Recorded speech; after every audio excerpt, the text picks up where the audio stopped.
So we got about 20 folks in here.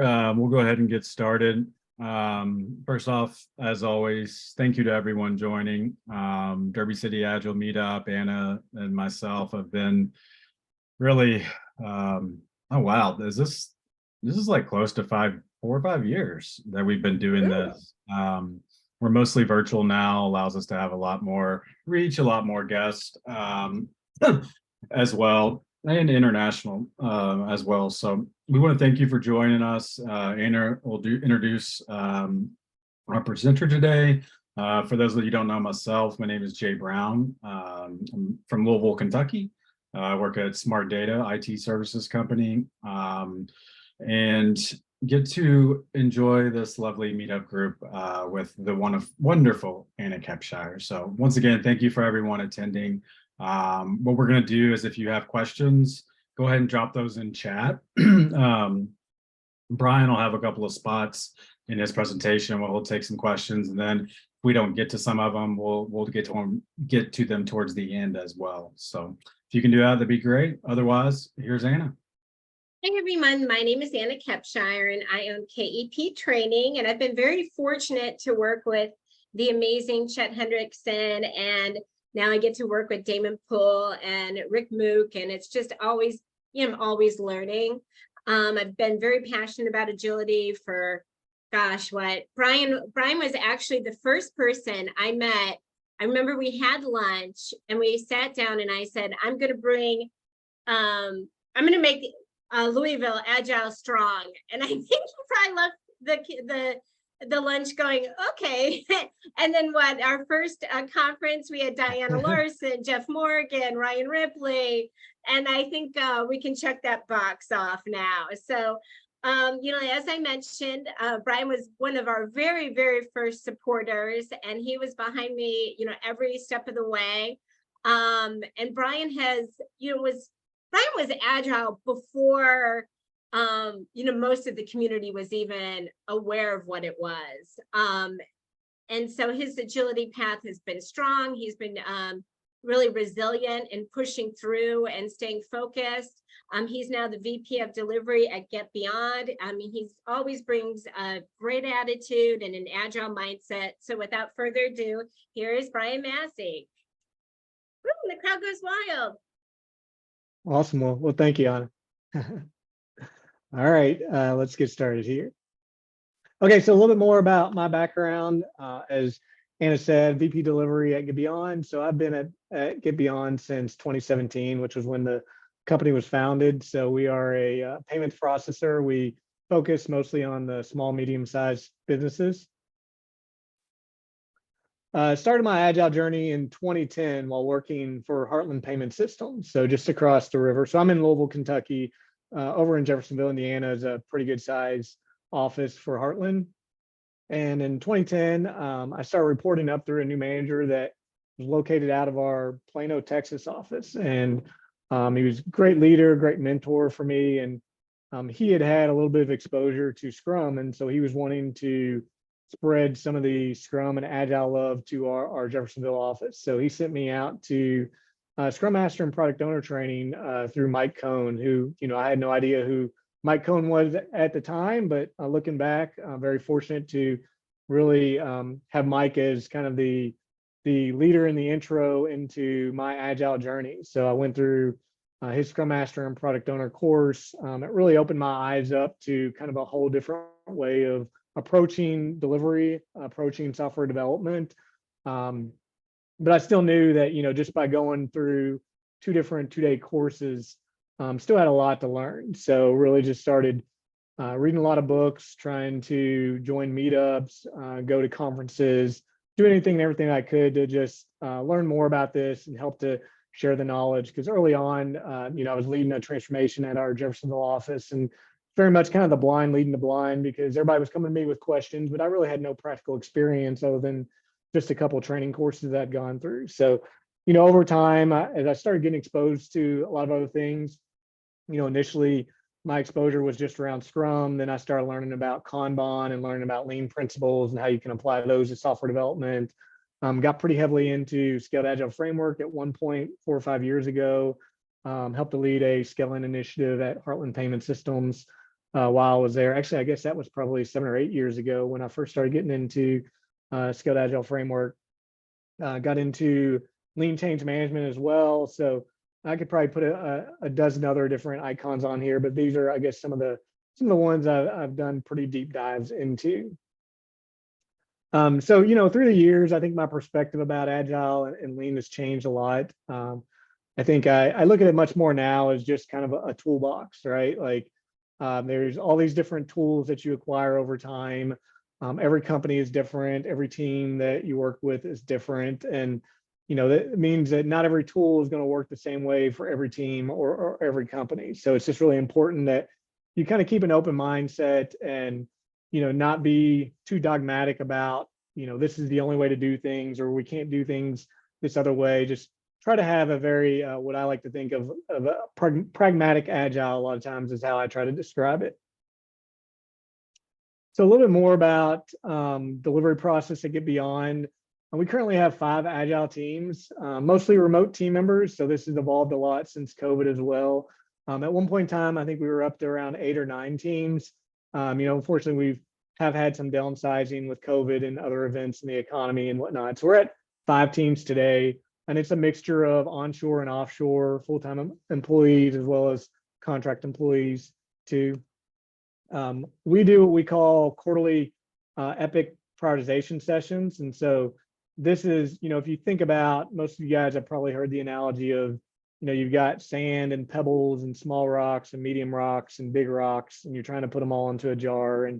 And so this is where, we're really talking about those medium and large rocks, the more strategic type things. So we get together once a quarter just to make sure that we're aligned on priorities, talking about, what do we think is going to be coming up over the next quarter, knowing that that can change at any point in time.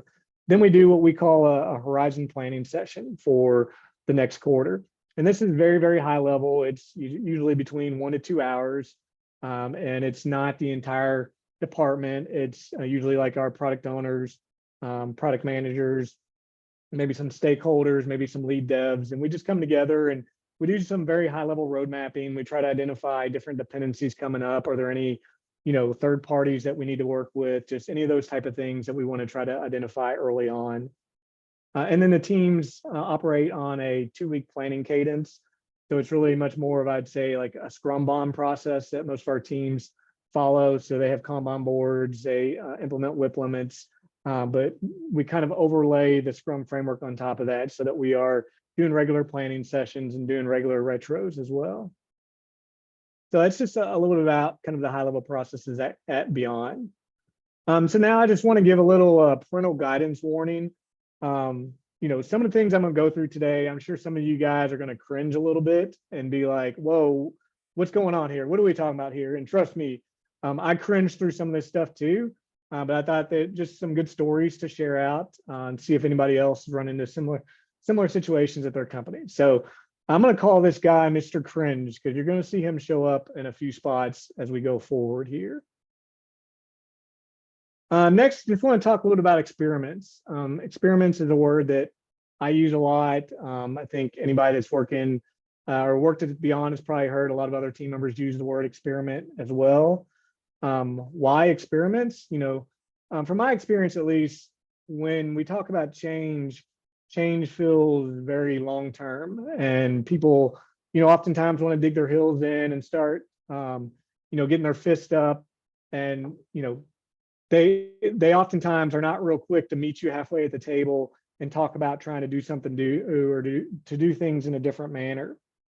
However, if we talk about experiments, my experience is that team members, stakeholders are usually more open to listening, more open to coming to the table. And when we talk about experiment, it's like, hey, we're not committing to doing something long term. What we're saying is, hey, we'd like to try to do something a little different. Can we agree on maybe trying this out for a month or two, some period of time, and then coming back together, talking about how did it go? What did we learn from it? What do we want to do differently? Do we want to throw it away and try something all over again? So what I'd like to do with today's session is really talk to you guys about a couple problems that we faced and a couple experiments that we went through to try to solve these problems. So that's really what the rest of the session is going to be focused on is two different problems. So we'll go through the first problem, then we'll have a little bit, we'll pause there, see if there's any questions, and then we'll go through the second one. All right, so problem number one, reporting hours to finance. What problem were we trying to solve? So we were probably about 6 months in as a company, and our company timeline, we got up and running very, very fast and very quickly. We probably had 3 agile teams within the first 6 months or so. And sure enough, finance came knocking on our doors and saying, hey, we need you guys to start logging hours because we need some way of tracking capital expenditure. And also, how do we log hours or expenses back to different business units? So right there, I did not love hearing that. But, before I jump into that, I do want to take just a step back and look at this sentence here, because really the real problem that we're talking about here is how do we have some way to allocate for capital expenditure hours and hours going back to different business units or expenses going back to different business units. And finance was so kindly enough to really offer up a solution to us. If anybody's familiar with continuous discovery and opportunity solution trees, where you've got a lot of opportunities out there, and there's usually multiple solutions for how you could potentially solve a problem or an opportunity. And so, my experience in the past has not been very favorable with logging hours. I'd love to hear some of your all's thoughts when we get to the break, if you guys have run into this or not. But in my experience, logging hours has just been a horrible thing. It's very demotivating for team members. They feel like they're being micromanaged now because now they got to go log their hours. None of them love to do it. People managers are spending way too much time trying to track people down and remind them over and over again that they need to log their hours. So it's not a good use of your people manager time either. And lastly, again, this is just my experience, but the logging hours is just not very accurate. That previous company I worked at, we had to log hours, and most people did it once a month, and they did it when the email came out and everybody that was on the naughty list because they didn't have their hours logged, and then they would go find their favorite pet project and just dump all their hours towards that project. And so, unless you're really logging hours on some really consistent basis, I think it's just really hard to be very accurate with logging hours. So I was not excited at all to have us talk about introducing time tracking and logging hours at Beyond. So I had an idea for a different way of doing this. And this was something that a previous manager at Heartland and I had stumbled on at a conference many years ago. And so I wanted to try and experiment about maybe a different way of doing this.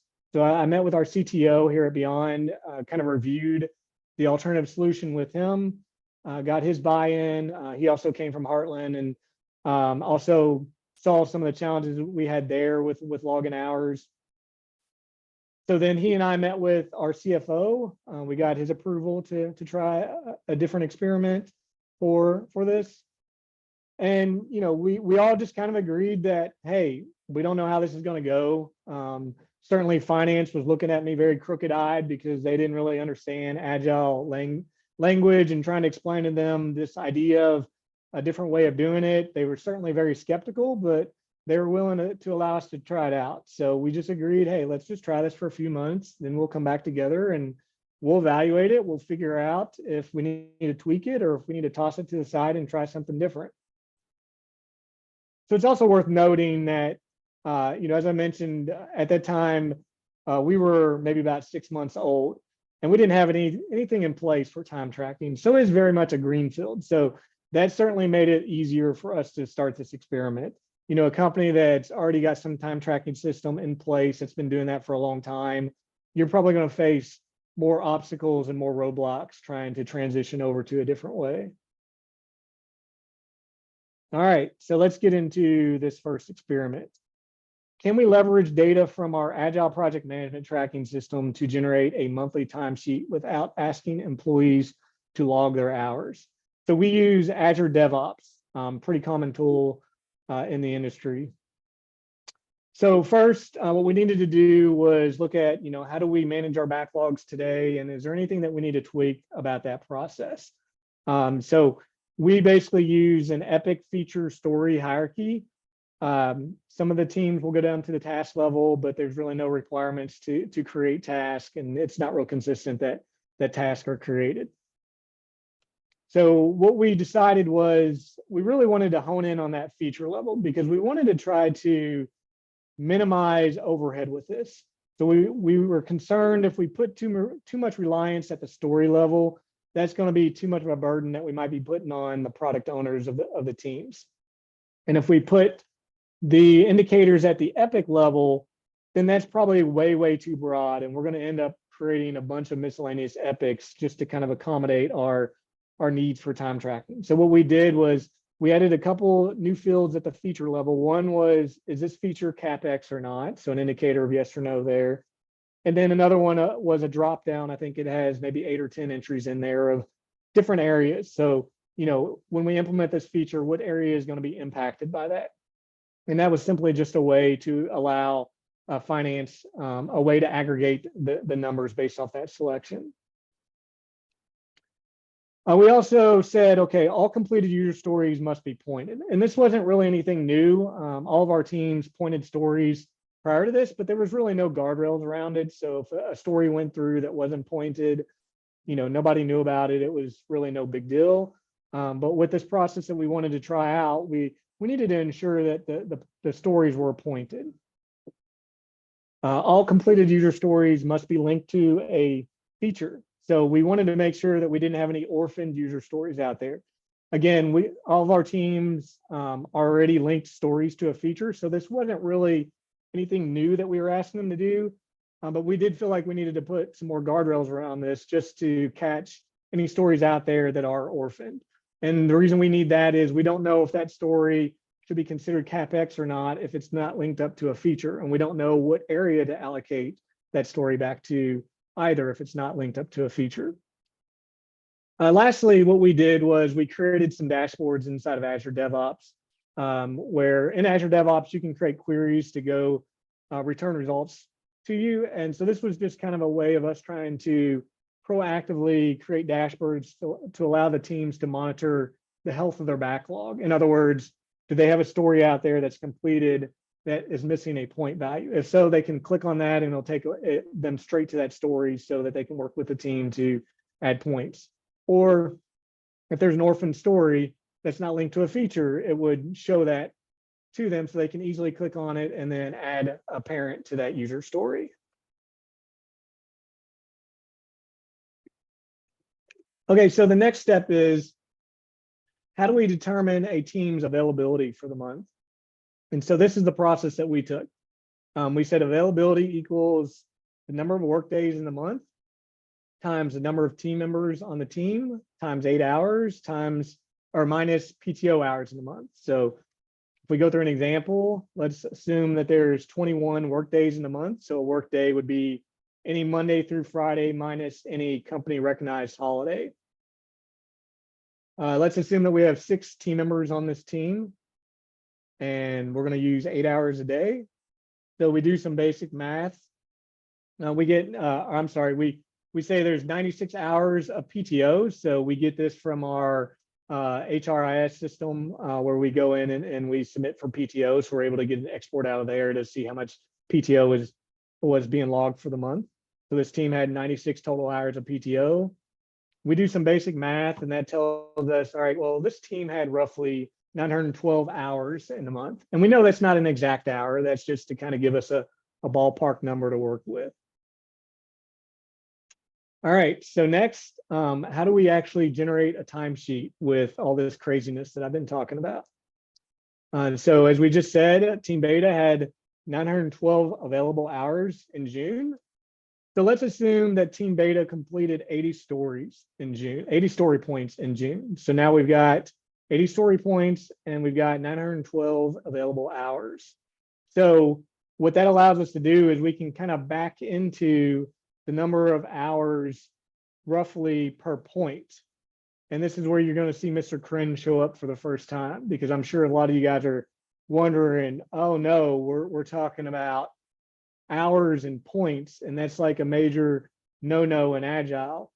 Correct, absolutely. And we try the best we can to shield the team from this. This is really what we're doing, is we're trying to back into these numbers. We're not going to the teams and saying, tell us how many hours your points are worth.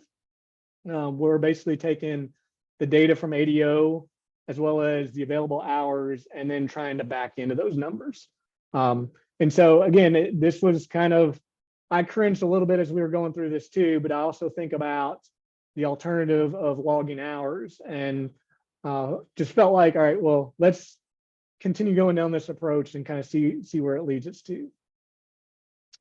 So then we basically can do an export of the data out of ADO, and then we apply the hours to all the different stories that were completed for that month.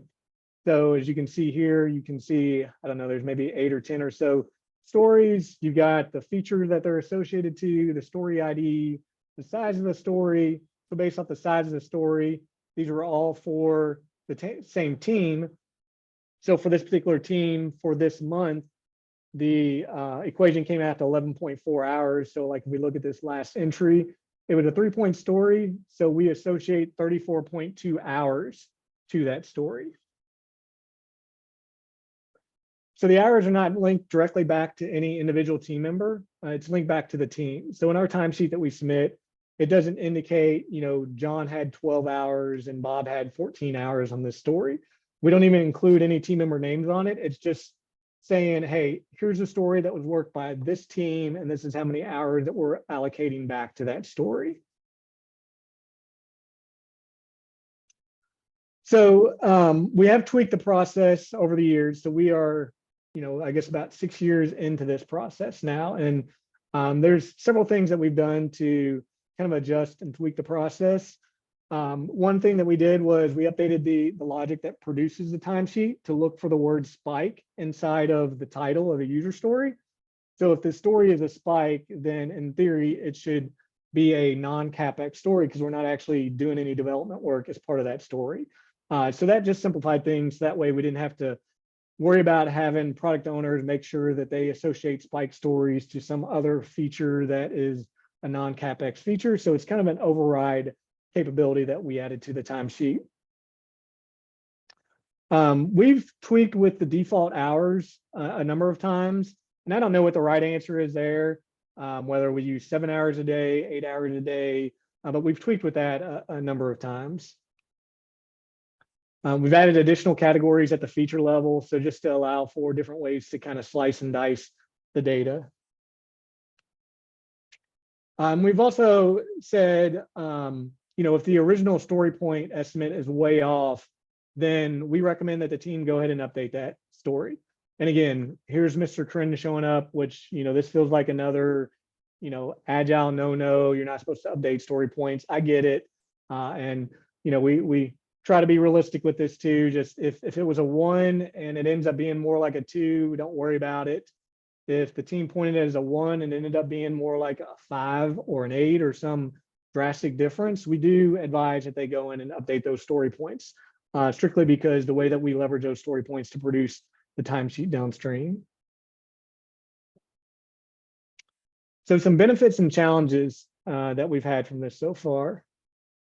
Benefits, employees are not asked to log their hours, so I think that's a huge benefit. I know a number of team members here that I've worked with at the past, and anytime logging hours is mentioned or comes up, they quickly kind of start to get, you know, not excited at all. So the fact that, you know, we can kind of check off the box of what finance is looking for, but not have to ask our team members to log their hours throughout the day, I think is a huge benefit. Timesheets are generated directly from the system that tracks our work. So, you know, since we put the emphasis on the backlog, and the backlog really needs to be tidied up, that just helps to kind of reinforce that we have backlogs that are in good shape. We also recognize that, you know, these timesheets are not going to be 100% accurate. But I feel, again, from my experience, what we do today is much, much more accurate than what I've seen in other companies in the past, because at least the story our timesheet tells traces directly back to our backlog, traces directly back to the sprints that the teams work. Helps to enhance the overall data integrity of our Agile project management system. Timesheet is very detailed, very traceable.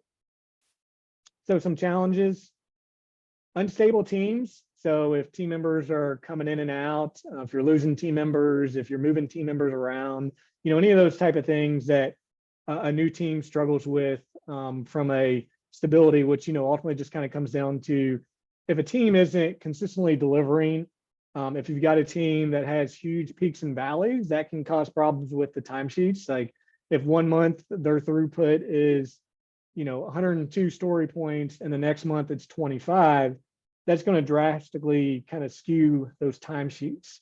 So, luckily our teams here are fairly mature, but, as we have had some downsides and we have faced a little bit more of the unstable teams where we've had to move team members from one team to another team and things like that.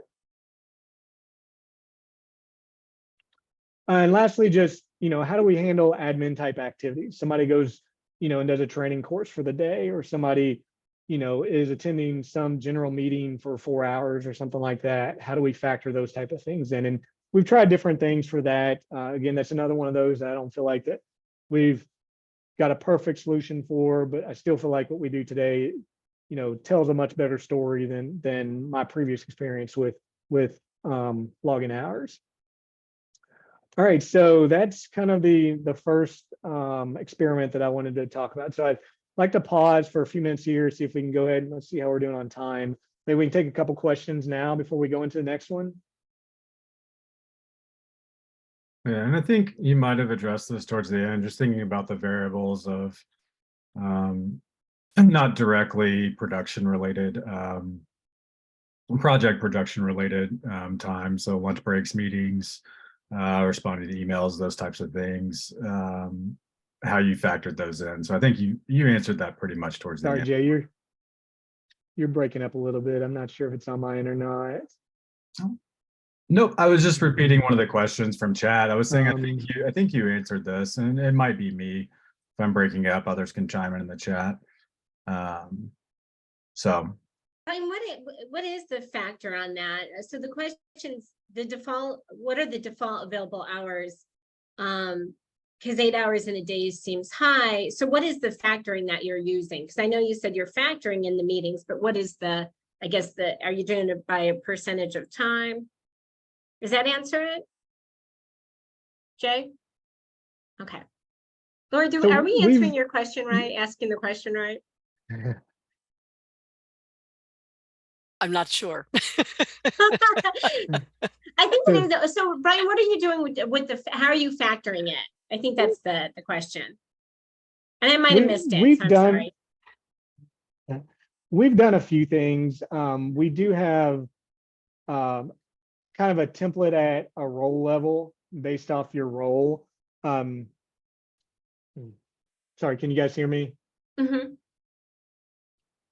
So like, for example, we assume that your average software engineer is probably hands-on keyboard a lot more on your average day than your average product owner, who is getting probably pulled into more kind of miscellaneous meetings and things like that. So we have kind of default values. So like a product owner's number might be, for their average hours a day, might be lower than an average software engineer. So we've got defaults basically at the role level that we leverage. For the simplicity of the PowerPoint, didn't really want to get kind of into too much of the weeds of that. Thank you. That makes more sense. It just seemed like 8 hours a day for all of the team members was really high. And there's meetings for all of them. There's all the Scrum events that just all of that didn't make sense. So thank you.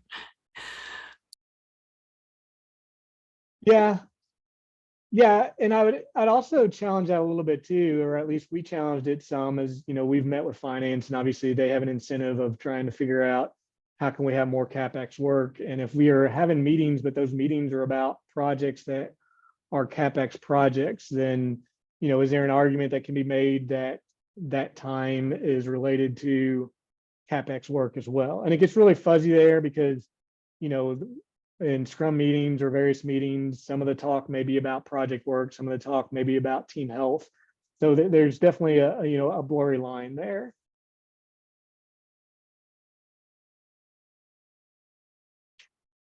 Let me go ahead and do this because it looks like we've got about 30 minutes left. Let me go ahead and go through the second experiment, and then I think I'll be able to get through the second one a little bit quicker, and then we can use any remaining time to talk through any remaining questions.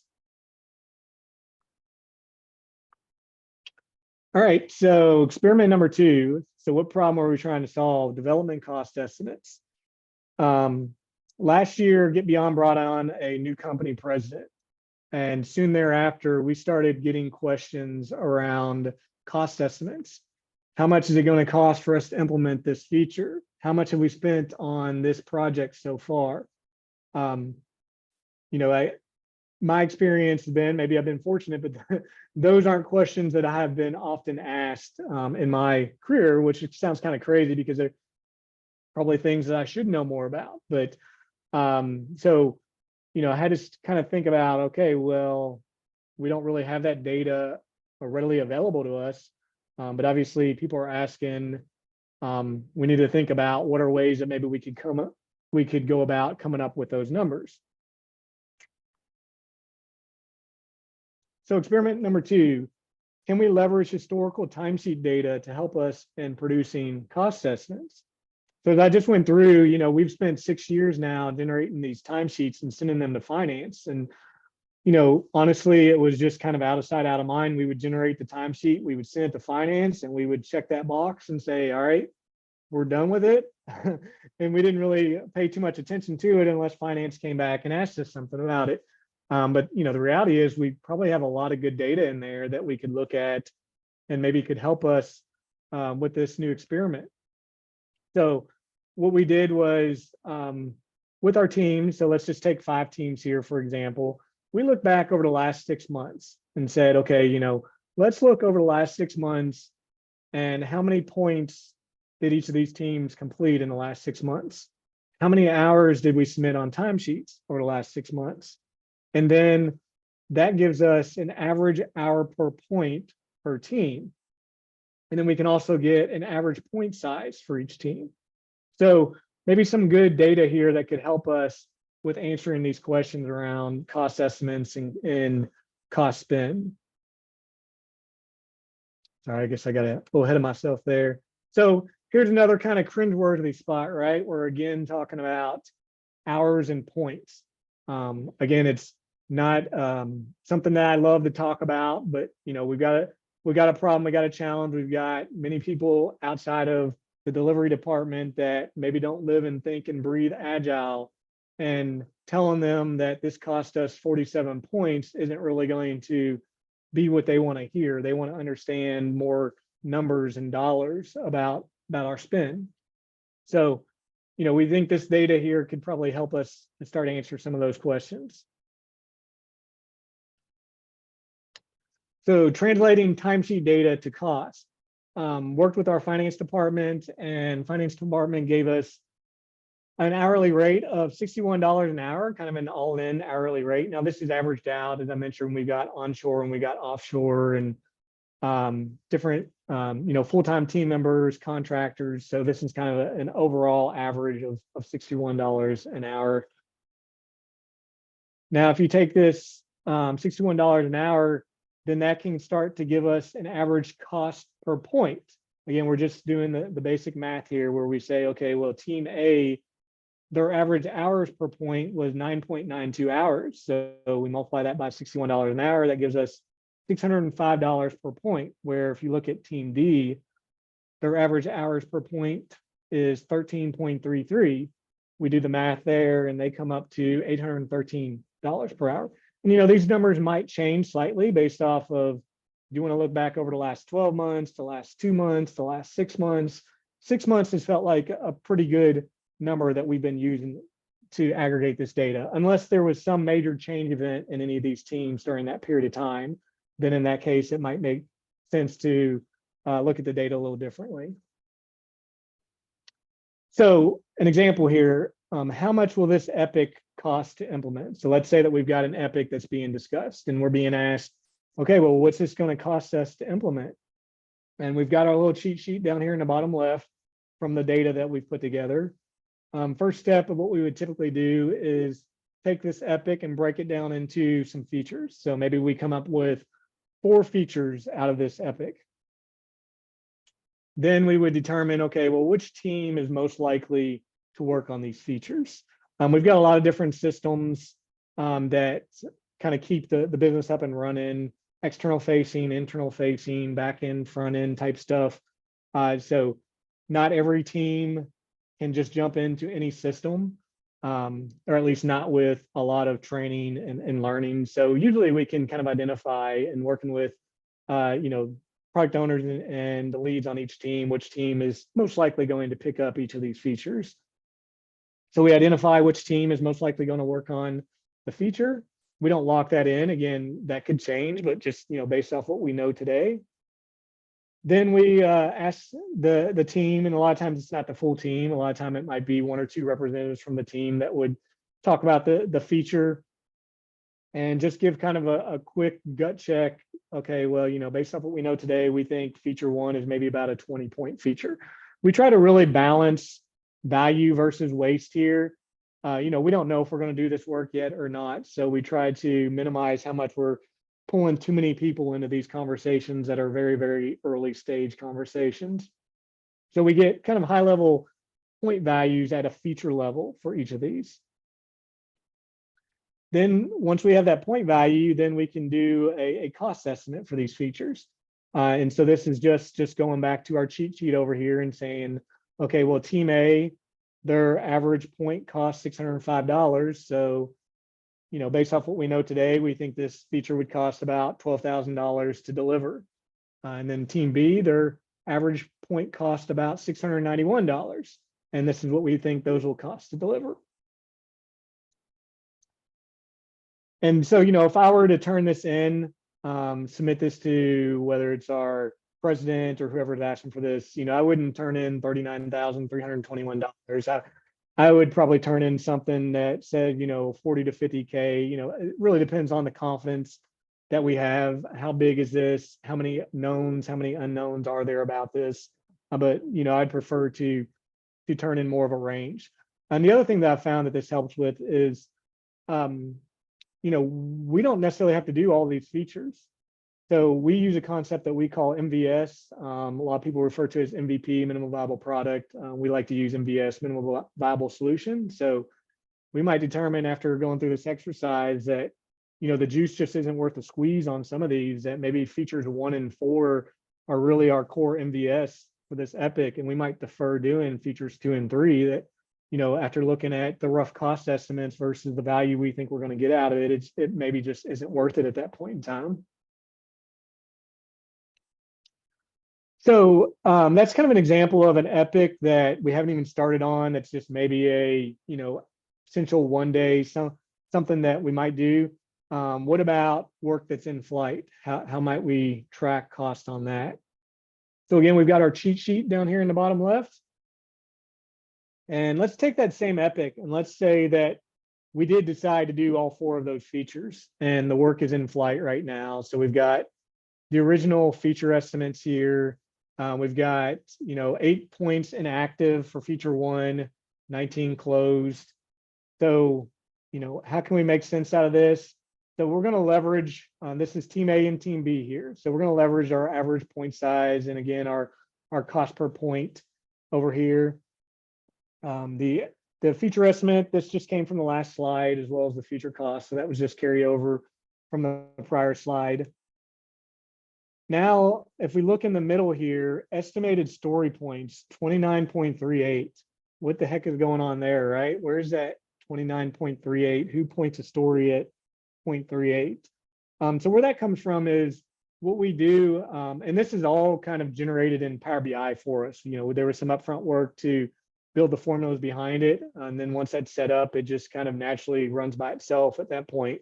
But what it does is it examines the backlog and any stories on the backlog that are associated to this feature that have not been pointed yet, then it uses the default point size for that team. So what this basically represents is team A here for this feature 1, they've got a story that hasn't been started yet, and they haven't pointed the story yet, which isn't uncommon, not uncommon at all. So for the purposes of trying to generate an estimate, we're at least going to give that story a default size. And the default size, we leverage the default size for this team over here based off the last 6 months. So 2.38. You can also see that in the 2.09. You can see that in the 10.38 here. There's probably 8 points of pointed stories on the backlog, and then a story that wasn't pointed for this second feature. So that gets us to the 10.38 here. So now we've got the not started story points, the active points, and the closed points.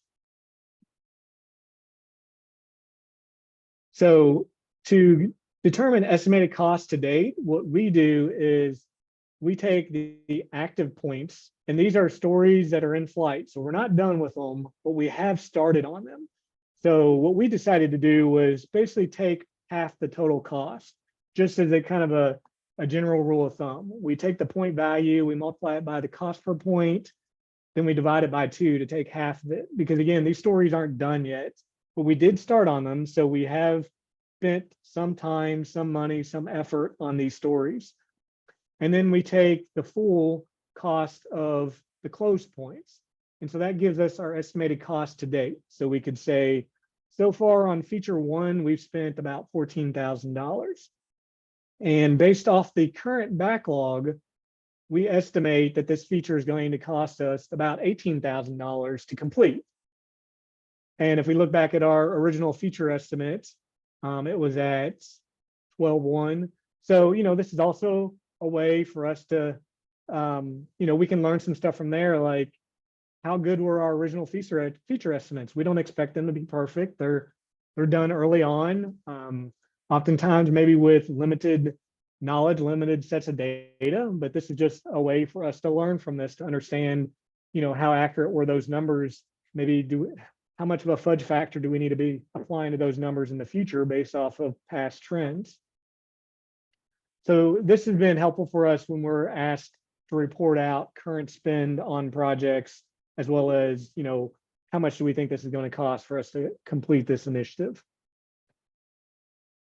So I've also found that including these numbers in conversations with stakeholders really starts to change the conversation. It certainly has kind of opened my eyes quite a bit. Obviously, software development is not cheap, but, my experience in the past was that those numbers were just never front and center for me. And now that I'm seeing those a lot more, it's certainly opened my eyes a lot more about, should we do this initiative or this one, or should we do this feature or not? And, in talking with stakeholders about particular features, it's one thing to sit down and talk to them about, well, this feature is going to be about, a 13-point feature or a medium. We use t-shirt sizes as well. It's another thing to sit down and talk to them and say, well, we think it's going to cost $15,000 to $20,000 for us to implement this. Now let's talk about how much value we anticipate to get out of this feature, and what does that timeline look like that we're going to recoup that value. That, in my experience, has really started to change the conversation a little bit more with those stakeholders when you start introducing those numbers. So I hinted at a little bit earlier, we use Power BI pretty heavily, and that, I think, is really key. As you guys have seen here in both the timesheet process and in the cost analysis, there's a lot of numbers and a lot of math that's going on. This can be a pretty painful exercise if you're doing a lot of this manually. And, there was some upfront work for us to get things set up, but we're at a pretty good spot now. We've got the timesheet process that we generate monthly, which is mostly automated. There's a little bit of manual to that, but it's mostly automated. Now we are feeding that data into Power BI. We've also connected Power BI to our workspace and Azure DevOps. So that allows us to pull all of our backlogs into Power BI, and then we can create relationships between those backlogs and the data that's on the timesheet, and then, create formulas inside of Power BI and then build dashboards. So it's as simple as, as long as that backlog's in pretty good state, it's as simple as just going out to the dashboard and looking at the numbers from there. So benefits and challenges from this experiment, and this one's still fairly new. We've been doing this one maybe 6, 7 months or so now. Benefits, dashboards we've set up have really minimized the overhead, made this whole process a lot easier and a lot less painful. Another data point to consider when determining priorities, provides a different perspective in conversations with stakeholders. Challenges, the feature estimates that are done up front, we didn't always consistently do those. And even today, this isn't something that we do for everything that comes through. But there certainly are times where we are asked for those upfront cost estimates.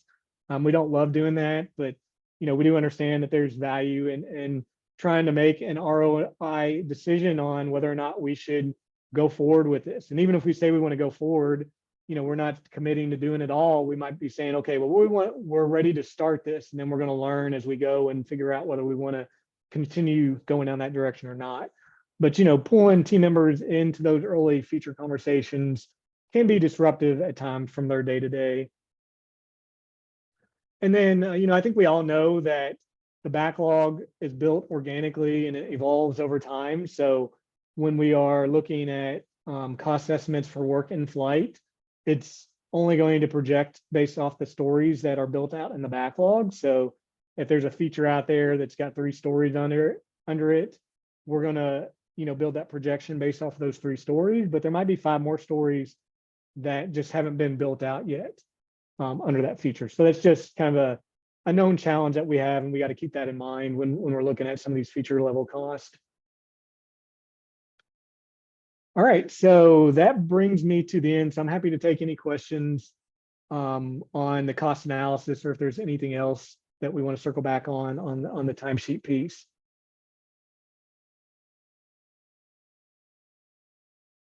Yeah. We have one. Jay, are you going to read it or you want me to? No, go for it, Anna. You're going to see if I mispronounce anything. Okay. Taking team A, for example, the 3, 4, 5, 5 hours is over what period of time? 2 weeks, 3 months, or what? Let me go back to that slide.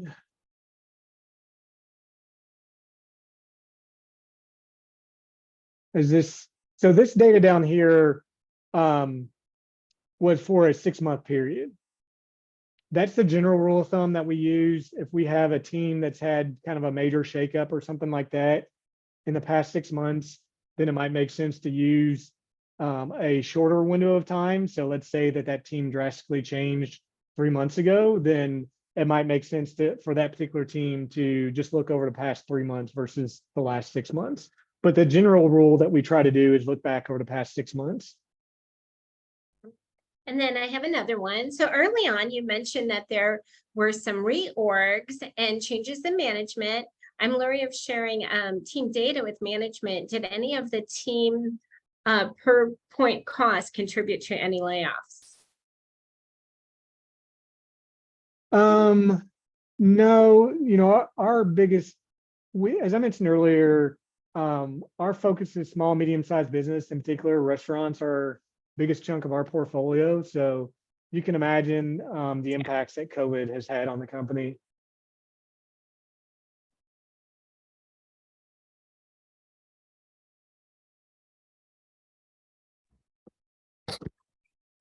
Then kudos to you. I'm the one that's leery of sharing team data with management, having seen what metrics can do sometimes as numbers get filtered up or shared up. I shouldn't say filtered up, shared up.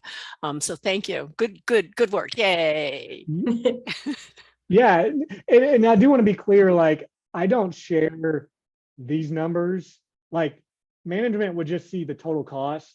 They're not going to see, well, how come this team, their points cost more than this team? That's not anything that we share outside the department. And I share your concerns there. So what we would share out is the overall cost of the feature, but not statistics around individual teams and their average point cost and things like that. Those would not get shared out. Yay. Bryan, we have about 9 minutes. I would have a lot of concerns about doing that myself. Great question. I'm glad you asked about that.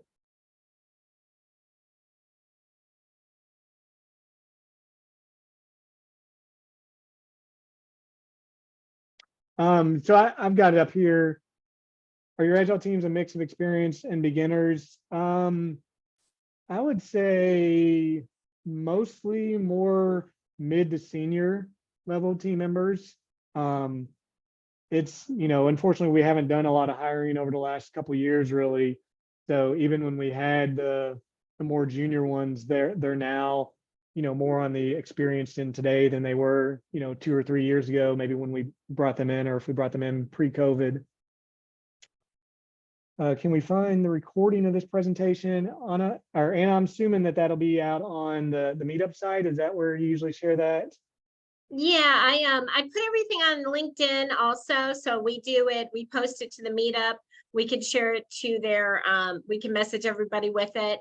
And then Bryan, everybody's asking for the slides. So I have some email addresses that I collected, and I can, if you want to share the slides, I can forward it to them as well. Yeah, or if there's a way to post it out on the Meetup, I'm happy to do that too. Jay, do you know how to get that done?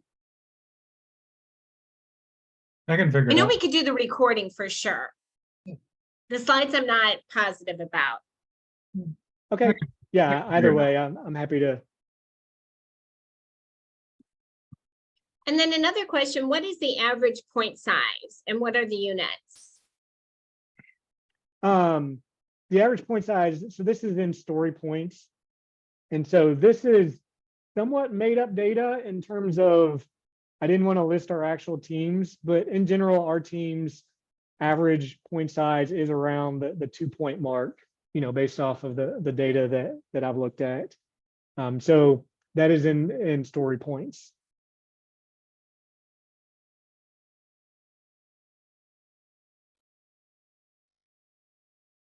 Okay, so that's just the average size of a story in points. Is that what you're saying? I'm sorry, I didn't hear it if somebody asked the question.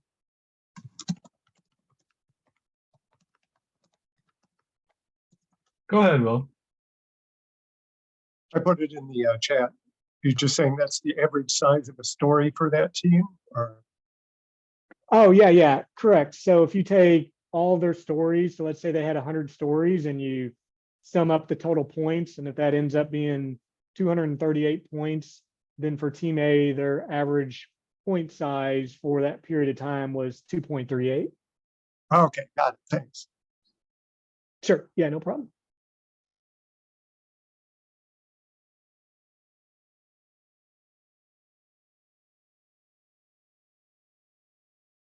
Any other questions? Anybody else cringe as I went through some of this stuff? I liked it, Bryan. I thought it was really informative. Cool. Well, Here's you. Another question. Oh, we got a couple more. Oh no, that's feedback. You have to drop it. This was very helpful. Bryan, or Jay, maybe I'll put you in charge of the questions now. I've enjoyed watching you try to learn how to read. Yeah, reading in front of people is not my skill set. Cool. Well, I thought it was really helpful. Absolutely. Awesome.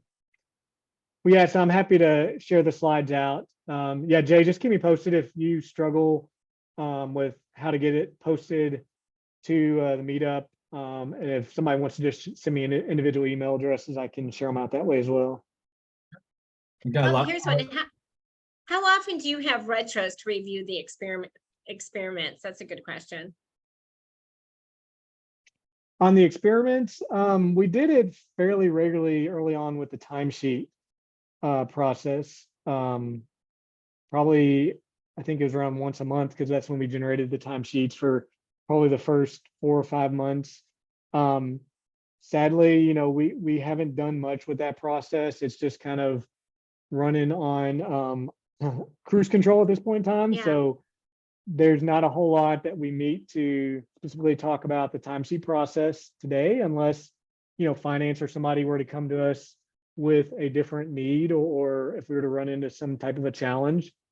The average cost one There's been a lot more, I don't know if I'd call them officially retros, but been pretty active conversations around that for, ever since we started doing it, probably within the last 5 or 6 months or so. The first couple months was kind of major scramble mode, like, what the heck, obviously our president is asking for this, so telling him no probably isn't the right answer, and trying to figure out how we're going to solve the problem. And then as we went through this painfully and manually initially, then starting to see in some patterns and getting some feedback from stakeholders that, hey, this might be a viable solution. Then we started incorporating more of the Power BI and trying to streamline and automate it. And that certainly made it a lot easier the last few months. Brian, I thought I'd read this comment because it's super nice. Great info shared, Brian. This was a great way of doing estimates without bogging down the team. Miss working with you and your genius ideas. Like, I've known Brian for a while, so I think he really kind of, he really does come up with some great ideas, and he's always values his team first. Yeah, thanks, Sandy. Okay, we have 3 Yeah, minutes. I certainly miss you as well, Sandy. Hope you're doing well. I appreciate the feedback. Brian, I just wanted to say, this is Tina. I've done a lot of training on Agile, different methodologies, but I've not got to put it in practice. So this has been a very easy to understand and really helped me kind of pull all that training into a real life perspective. So I appreciate your time today. Sure. Yeah, no problem. Thank you. Okay, well, we gotta, is there one more question from the group? And then I have a little surprise to show everyone. Okay.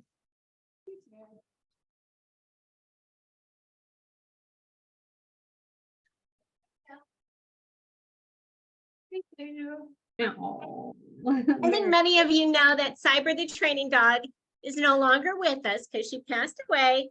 And so I've decided to adopt this little guy, and his name is going to be in honor of our agility path, Sprint. Oh, Hi, Sprint. You're making your debut. Hey, He's Sprint. very excited. That's He's great. a big old corgi, Jack Russell, who knows? So say thank you. Yay! Ooh, that was a big yawn. Thank you.